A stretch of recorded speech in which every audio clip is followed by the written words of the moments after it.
بسم اللہ الرحمن الرحیم۔ السلام علیکم ناظرین، روشنی چینل پر ایک بار پھر خوش آمدید۔ میں آپ کا ہوسٹ محمد بلال بن خالد اور میرے ساتھ ڈاکٹر خالد منیر فاروقی موجود ہیں۔ السلام علیکم۔ وعلیکم السلام ورحمۃ اللہ وبرکاتہ۔ بسم اللہ الرحمن الرحیم۔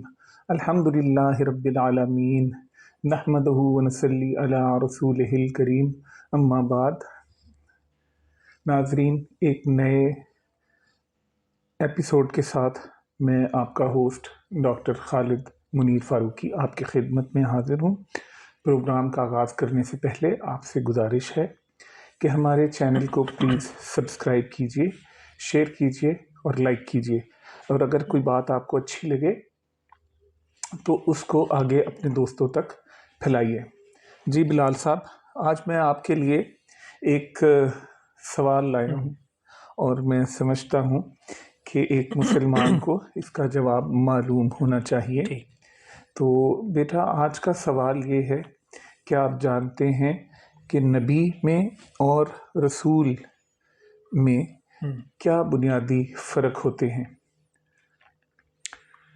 جو نبی ہوتے ہیں، نبی کا مطلب یہ ہے کہ جو خبر دینے کے لیے جس کو بھیجا جائے، خبر دینے والا، اور رسول سے مراد ہے جس کو بھیجا جائے۔ اور میرے خیال میں دونوں میں فرق یہ ہے کہ رسول جو تھے وہ اپنی ایک نئی شریعت لے کے آتے ہیں، اور جو نبی ہوتے ہیں وہ جو شریعت پہلے آئی ہوتی ہے اسی کو وہ آگے چلاتے ہیں، لیکن جب اس میں لوگ تبدیلیاں زیادہ کر دیتے ہیں تو پھر اس کو رد کر دیا جاتا ہے اور رسول کو بھیجا جاتا ہے جو اپنی ایک نئی شریعت لے کے آتا ہے۔ جس طرح آپ صلی اللہ علیہ وآلہ وسلم سے پہلے جتنے مذاہب تھے، عیسائیت تھی اس سے پہلے، تو اس میں اتنی تبدیلیاں ہو چکی تھیں کہ وہ آگے نہیں چل سکتی تھی، تو اس کو ختم کر دیا گیا اور رسول صلی اللہ علیہ وآلہ وسلم کو ایک نئی شریعت دے کر بھیج دیا گیا، اور اب وہی قیامت تک چلے گی۔ جی، آپ کا بہت شکریہ۔ بلال صاحب نے اپنی بساط بھر کوشش کی، اور اب میں اپنی بساط کے مطابق ان الفاظ کو بیان کرتا ہوں۔ ان دونوں کے درمیان میں جو فرق ہے، لغت کے اعتبار سے نبی کا معنی عربی زبان میں خبر یا خبر دینے والا ہے۔ لغت کے اعتبار سے نبی خبر دینے والا۔ رسول کا معنی عربی لغت کے مطابق بھیجا ہوا یا قاصد کے معنوں میں استعمال ہوتا ہے۔ ارسلہ یرسلو ارسالن سے یہ اسم بنا ہے رسول۔ اب شرعی اعتبار سے نبی اور رسول میں کیا فرق ہے؟ تو تمام رسول جو ہیں وہ نبی ہیں، لیکن تمام نبی رسول نہیں ہیں۔ دونوں ہی بھیجے ہوئے ہیں اور دونوں ہی خبر دیتے ہیں۔ نبی رسول، جتنے رسول ہیں اللہ پاک نے ان کو شریعت عطا فرمائی، اور وہ اس شریعت کی ترویج کے لیے اور اشاعت کے لیے ہر ممکن کوشش کرتے ہیں، اور اس کا نتیجہ عام طور پہ دو صورتوں میں نکلتا ہے۔ جب رسول شریعت کی اشاعت فرماتے ہیں تو اس کے دو نتیجے نکلتے ہیں، یا تو انہیں کامیابی ملتی ہے، یا پھر وہ قوم جن کے اوپر وہ پیغام بھیجا جاتا ہے اگر وہ رسول کو ریجیکٹ کر دے تو ان کے اوپر کسی طرح کا کوئی عذاب یا ان کو سزا دی جاتی ہے۔ اب جب شریعت کا اطلاق کرنے کے بعد رسول اس دنیا سے رخصت ہوتے ہیں تو اس شریعت کی تجدید کے لیے، اس کو دوبارہ لوگوں میں پھیلانے کے لیے انبیاء کرام کو مبعوث کیا جاتا ہے، اور وہ اس شریعت کے تابع ہوتے ہیں۔ وہ نبی نئے لاز نہیں لاتے بلکہ رسول کی شریعت کو ہی آگے لوگوں میں پھیلاتے ہیں اور اس شریعت کی تطہیر کرتے ہیں، اس کو پاک کرتے ہیں۔ تو یہ ایک بنیادی فرق ہے۔ دوسرا فرق یہ ہے کہ رسولوں میں اللہ پاک نے یہ ایک سنت بنا دی، ایک قاعدہ ہے اللہ پاک کا کہ رسول کے اوپر دشمن غالب نہیں آ سکتا یا ان کو قتل نہیں کر سکتا۔ دوسرا یہ فرق ہے، نبیوں کو بے تحاشا قتل کیا گیا، لیکن رسولوں کو اللہ پاک نے اپنی حفاظت میں لیے رکھا اور ان کے خلاف قتل کرنے کی جتنی بھی سازشیں ہوئیں ان سے ان کو بچائے رکھا۔ ایک فرق یہ ہے، دنیا میں احادیث کے مطابق یہ ہمیں علم دیا گیا ہے کہ 1,24,000 کے قریب پیغمبر مبعوث ہوئے ہیں۔ رسولوں کی ایگزیکٹ تعداد کتنی ہے بہرحال ہمیں معلوم نہیں۔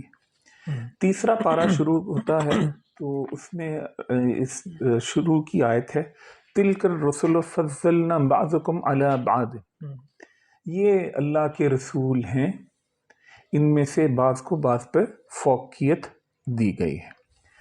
لیکن ایک جگہ پہ قرآن میں آتا ہے لا نفرق بین احدہما، ان دونوں کے ان کے درمیان میں آپس میں کوئی فرق نہیں، یعنی انبیاء اور رسولوں کے درمیان میں لا نفرق بین، ہم نے ان کے درمیان میں کسی ایک میں کوئی فرق نہیں رکھا۔ تو فرق کیسے نہیں ہے اور فرق کیسے ہے، یعنی بعض کو بعض پہ فضیلت کیسے دی گئی اور ایک جگہ پہ فرمایا کہ فرق نہیں ہے؟ تو فرق اس طرح نہیں ہے کہ ہر ایک کا مشن ایک ہے، ہر ایک کا مشن ایک ہے، پیغام ایک ہے، میسج ایک ہے۔ اللہ پاک نے ہر نبی کو ایک ہی پیغام دے کر بھیجا اور وہ پیغام تھا توحید کا اور اللہ تعالیٰ کے تعارف کا اور ایک فلاحی معاشرے کے قیام کا۔ یہ ہر نبی اور ہر رسول کا میسج تھا، اس لیے ان کے درمیان میں کوئی میسج نہیں، اور ہر نبی ہی ریپرزینٹیٹیو ہے اللہ تعالیٰ کا اور ہر رسول بھی ریپرزینٹیٹیو ہے اللہ تعالیٰ کا، اس طرح سے ان میں کوئی فرق نہیں۔ اب بعض کو بعض پہ فوقیت کیسے دی گئی، اب میں آپ سے اس میں عرض کرتا ہوں کہ اللہ کے ایک رسول تھے حضرت نوح علیہ السلام، جنہیں آدم ثانی بھی کہا جاتا ہے۔ انہوں نے تقریباً 950 سال تک اپنے ارد گرد لوگوں کو راہ ہدایت کی تلقین کی، لیکن مٹھی بھر لوگ ان کی اس پیغام سے متاثر ہوئے، اس پہ انہوں نے لبیک کہا، مٹھی بھر لوگ۔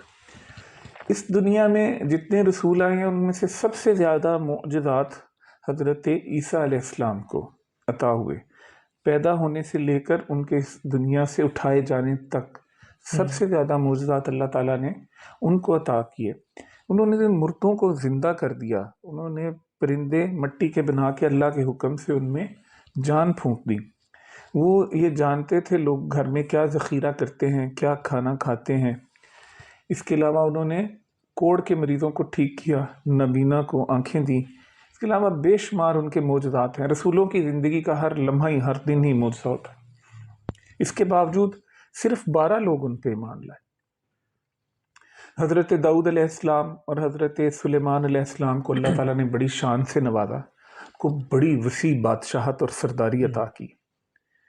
لیکن رسول اللہ صلی اللہ علیہ وسلم کا معاملہ جب آتا ہے تو آپ حیران ہوں گے کہ انہوں نے ٹوٹل زندگی میں 23 سال تک، تقریباً 23 سال اور 6 ماہ تک تبلیغ کی، اور ابتدائی 13 سال مکی زندگی کے سخت ترین مخالفتوں کو برداشت کیا، صعوبتوں کو برداشت کیا، تکلیفیں اٹھائی، دکھ اٹھائے، ضربیں سہی، مار کھائی، اپنا خون بہایا، اور 13 سال تک ان کی آواز بتوں سے ٹکراتی رہی، ارد گرد کے پتھروں سے ٹکراتی رہی، وقت کے بڑے بڑے ابو جہلوں سے ٹکراتی رہی، اور ان کے بدلے میں ان پر ظلم کیا جاتا رہا، ان کو سزا دی جاتی رہی، ان کو بھوک افلاس کا سامنا، ہر وقت جان کے خوف کا سامنا کرنا پڑا رہا، یہاں تک کہ اللہ کی طرف سے حکم آیا کہ اب آپ لوگ اس علاقے کو چھوڑ دیں اور ہجرت کر دیں۔ ان لوگوں کے نبی پاک صلی اللہ علیہ وسلم اور ان کے پیاروں کے گھروں پر قبضہ کر لیا گیا، ان کی ایک ایک چیز پہ قبضہ کر لیا گیا، دیس نکالا ملا۔ انتہائی مشکل اور نامساعد حالات میں آپ سرکار اپنے ساتھیوں کے ساتھ مکہ تشریف لائے، اور وہاں پہ 10 سال انہوں نے مزید تبلیغ کی۔ مدینہ تشریف لائے اور 10 سال تبلیغ کی۔ وہاں پہ حالات پھر بھی موافق نہیں تھے، وہاں پہ بھی اوس و خزرج کے معاملات تھے، یہود کا اثر تھا، سازشی وہاں پہ بھی پہنچے، جنگ و جدل ہوئی، آپ سرکار پر کئی دفعہ قاتلانہ حملے کیے گئے، یعنی رسول اللہ صلی اللہ علیہ وسلم کی 23 سالہ زندگی میں ایک لمحہ بھی چین اور سکھ کا نصیب نہ ہوا، لیکن اس پیغام کی تاثیر دیکھیے کہ وہ روشنی جو نبی پاک صلی اللہ علیہ وسلم غار حرا سے جبل نور سے لے کر آئے تھے، اس سے ایک دیا روشن ہوا، دوسرا روشن ہوا، تیسرا، اور 23 سال کی عمر میں ایک ایسا نور کا طوفان نکلتا ہے، چاروں طرف دنیا میں نور کی لپٹیں روشن ہوتی ہیں۔ کسی رسول کو اتنی بڑی کامیابی اللہ تعالیٰ نے اس سے پہلے عطا نہیں کی۔ یہ فرق ہے۔ تمام انبیاء کی اور تمام رسولوں کی خاصیت نبی پاک صلی اللہ علیہ وسلم میں یکجا ہوئی، اور وہ کامیابی جو نوح چاہتے تھے، وہ کامیابی جو عیسیٰ چاہتے تھے، وہ کامیابی جو داؤد اور سلیمان اپنے نصیب میں لکھوانا چاہتے تھے، اللہ پاک نے آپ سرکار کے ذریعے سے دنیا میں پھیلا دی۔ وہ روشنی ایک خوشبو کی طرح سے پھیلی، عرب میں پھیلی، ایران میں پھیلی، عراق میں پھیلی، مصر میں پھیلی، ترکستان میں پھیلی، پھر یورپ کے میدانوں میں ترکستان کے برفستانوں میں، سندھ میں اور پاکستان، ہندوستان میں، چاروں طرف اس نور کا غلبہ ہوا۔ یہ ہے وہ فضیلت جو اللہ پاک نے بعض رسولوں کو بعض پہ عطا کی۔ نبی پاک صلی اللہ علیہ وآلہ وسلم اللہ کے پیارے رسول بھی ہیں اور نبی بھی ہیں۔ اللہ تعالیٰ نے انہیں یہ اعزاز بخشا ہے کہ ان کی شریعت کو جاوداں کر دیا، ہمیشہ کے لیے اس انسانیت کے لیے نسخہ کیمیا تجویز کر دیا کہ اسی نسخہ میں انسانیت کی حیات ہے۔ تو کیا میں یہ کامیاب ہو گیا ہوں آپ کو سمجھانے میں نبی اور رسول میں کیا فرق ہے؟ ایک سوال میں آپ سے کرنا چاہتا ہوں کہ بسم اللہ۔ آپ نے معجزات کا ذکر کیا ہے، تو یہ معجزات جو تھے صرف رسولوں کے لیے تھے کہ نبیوں کے لیے بھی تھے؟ یہ بھی فرق ہے دونوں میں کہ رسولوں کو معجزات عطا ہوتے ہیں اور نبیوں کو معجزات نہیں ملتے؟ جی آپ نے درست فرمایا۔ اللہ پاک نے، کیونکہ رسولوں کا جو مشن ہے اور معاملہ ہے کٹھن ہے، انہوں نے دوبارہ سے اثر نو ایک بڑے جو طوفان کے سامنے بند باندھنا ہوتا ہے، تو انہیں اللہ کی مدد کی خاص ضرورت ہوتی ہے۔ اس میں اللہ پاک ان کو کچھ ایسے کرشماتی چیزیں دیتے ہیں، دے کے بھیجتے ہیں، جس سے انسانی عقل دنگ رہ جاتی ہے، اور وہ مجبور ہو جاتے ہیں یہ بات کہنے پہ کہ یہ چیز اللہ کے علاوہ کوئی اور کر نہیں سکتا۔ تو یقینی طور پہ یہ بات جو کہہ رہے ہیں وہ حق اور سچ کی بات ہے، اور یہ نشانی ہے اللہ تعالیٰ کی طرف سے۔ جیسے ید موسیٰ، ید بیدہ، جو انہوں نے اللہ پاک نے کہا کہ اپنے سائڈ پہ رکھ کے اسے دبائیے، تو یہ چمکتا ہوا ہاتھ ایک نشانی تھا۔ حضرت موسیٰ علیہ السلام کا عصا ایک نشانی تھا۔ اللہ پاک نے 9 نشانیوں کا ذکر کیا ہے بنی اسرائیل پہ حضرت موسیٰ علیہ السلام کے ریفرنس سے، جب قرآن میں بات کی 9 طرح کے مختلف ذات سے دوچار کیا، تو یہ نشانیاں عطا فرمائیں کہ انسانی عقل عاجز آ جاتی ہے، جس سے اس کو معجزہ کہتے ہیں۔ عجز سے نکلا ہے لفظ۔ جب کوئی چیز بالکل عاجز آ جائے اللہ تعالیٰ کی طاقت کے سامنے، تو اسے ہم معجزہ کہتے ہیں۔ ہماری عقل قرآن کے سامنے عاجز ہے، ہماری عقل نبی پاک صلی اللہ علیہ وآلہ وسلم کی سیرت پہ عاجز ہے۔ اللہ تعالیٰ کے بنائے ہوئے اس پورے کائنات کو ہم سمجھ نہیں سکتے، اس پہ عاجز ہے۔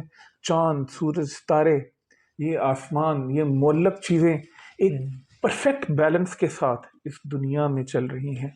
زمین لاکھوں سال سے ایک خاص رفتار کے ساتھ ایک محور کے گرد گردش کر رہی ہے۔ یہ معجزے نہیں ہیں تو کیا ہے؟ یہ زمین کی گریوٹی ایک خاص تعداد، ایک خاص مقدار سے، ایک خاص قوت سے آپ کو اپنی طرف کھینچتی ہے۔ یہ معجزہ نہیں ہے تو کیا ہے؟ جو اس میں ہم فضا میں سانس لے رہے ہیں، اس میں شروع سے لے کے اب تک 78% نائٹروجن، 21% آکسیجن، 1.5% کاربن ڈائی آکسائڈ کا ایک خاص مکسچر ہے جو کبھی توازن نہیں کھوتا۔ یہ ایک خاص طرح کا معجزہ ہے؟ نہیں تو اور کیا ہے؟ ہمارے اوپر جو ایٹماسفیرک پریشر ہے 15 PSI کا، یہ ایک معجزہ نہیں تو یہ کیا ہے؟ یہ جو روشنی ہے، باہر دھوپ نکلی ہوئی ہے، الٹرا وائلٹ ریڈیشنز آپ کو جراثیموں سے ہر وقت پاک کر رہے ہیں، یہ معجزہ نہیں تو بھیا اور کیا ہے؟ آپ جب دیکھتے ہیں قوانین فطرت کے تحت لاکھوں ٹنوں کے ہوائی جہاز ہوا میں اس طرح تیرتے ہیں، ایک خاص جگہ سے اٹھتے ہیں، خاص مقام تک پہنچتے ہیں، یہ ایک معجزہ نہیں تو کیا ہے؟ پانی جڑوں میں دیا جاتا ہے اور گریوٹی کے اگینسٹ پتوں تک درخت پہنچاتے ہیں، یہ معجزہ نہیں تو کیا ہے؟ اللہ تعالیٰ کے معجزات تو بیٹا ہر طرف بکھرے پڑے، جگہ جگہ پہ۔ آپ سانس لیجئے، آپ کے دل کی دھڑکن ایک معجزہ نہیں تو کیا ہے؟ آپ کی زبان جب اس کی تعریف کرتی ہے تو یہ بھی ایک طرح کا خاص طور پہ اللہ کا احسان اور معجزہ ہے۔ تو پہچان کی ضرورت ہے، آپ پہچانیے، چیزوں کو پہچانیں۔ رب آپ کے سامنے موجود ہوگا، اللہ آپ کے سامنے موجود ہے، اللہ آپ کے دل کے قریب ہے، اللہ آپ کی شارک سے بھی قریب، اقرب من حبل الورید موجود ہے۔ بس دیکھنے کی ضرورت ہے، تھوڑا غور کیجئے، غور و فکر کیجئے۔ کسی بھی چیز کا موجود ہونا اس کے خالق کی موجود ہونے کی نشاندہی کرتا ہے۔ میں ہوں اس کا مطلب ہے کہ میرے ماں باپ تھے، آپ ہیں اس کا مطلب ہے کہ آپ کے ماں باپ تھے، یہ دنیا ہے اس کا مطلب ہے اس کے خالق ہے۔ بات سمپل سی ہے، سامنے کی بات ہے، تھوڑے غور کی ضرورت ہے، فکر کرنے کی ضرورت ہے۔ اللہ پاک ہم سب کو قرآنی تعلیمات سے بہرور کریں، وہ سمجھنے کی توفیق عطا فرمائیں، خود پہ اس کے اطلاق کرنے کی توفیق عطا فرمائیں۔ اللہ پاک ہمیں گناہوں سے بچائے، گناہوں کا اعتراف اور ان کے معافی مانگنے کی توفیق دے۔ اس کے ساتھ ہی ہم آج کا پروگرام ختم کرتے ہیں۔ اللہ حافظ۔ اللہ حافظ۔